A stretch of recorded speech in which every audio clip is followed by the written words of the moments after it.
lords and ladies, welcome back to Cartoon Hangout, your place for all things cartoon. When I first learned there was going to be a sequel to one of my favorite Scooby-Doo movies, I of course was excited.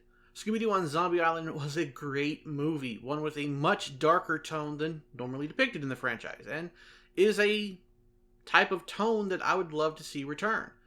Unfortunately, as time went on and more about the movie surfaced, I started to have my doubts.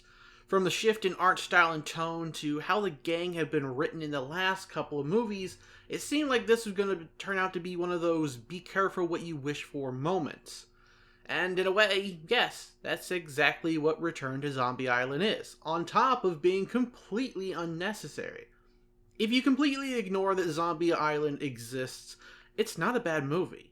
It's got the same charm and humor as most any Scooby-Doo media has, minus some weird meta jokes and gags that at this point in time really take you out of the viewing experience, aka the gang realizing they don't talk to each other about anything but mysteries, even though we all know that's not true.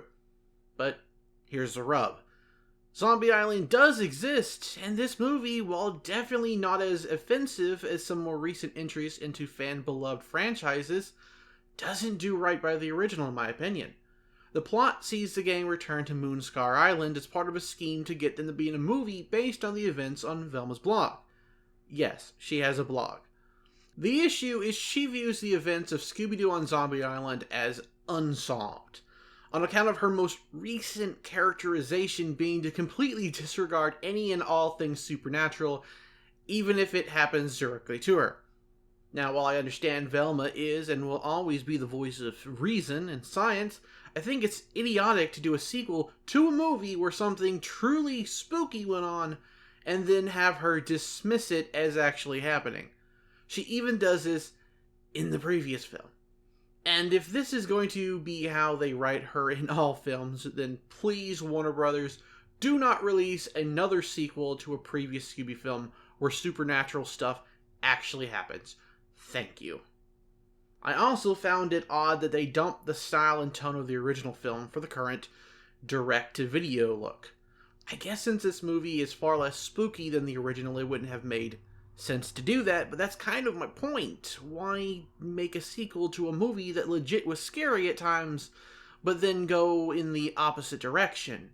Like, imagine if Friday the 13th Part 2 was a comedy. Now, speaking of that, retcons. Oh boy, I hate them in most things because the attempt is usually shoddy as hell and disrespectful, and this movie decides to retcon the gang being adults in the original movie to now suddenly being teenagers again. Right. Because Daphne was in charge of a TV show for a summer. That totally makes sense and isn't some weird Warner Brothers mandate of late to keep them teens. It didn't make sense in Curse of the 13th Ghost. It doesn't make sense here. Now, before this becomes an incredibly negative rant, or you think I hated every moment of this movie, I did find things to like. As I said above, the humor is there. Legit, Return to Zombie Island can be a really funny movie. Especially the new character, Alan Smithy. He's a huge highlight of the movie. His film everything even though I could die attitude is hysterical. The film is also really well animated, so I have to give the animators props for some outstanding moments. Also, Daphne as a zombie. Low-key kinda hot. But, yeah, I'm not sure how to feel about this movie or the future of WB's direct-to-video series. It seems they're intent on milking some good old nostalgia from us old-time fans, but then just disrespecting the canon of the series. At least in instances where there is a canon, anyway. I promise you, I will riot if they do a sequel to Witch's Ghost and have Velma spend the entire movie trying to disprove it ever occurred. Just fuck that. No thank you.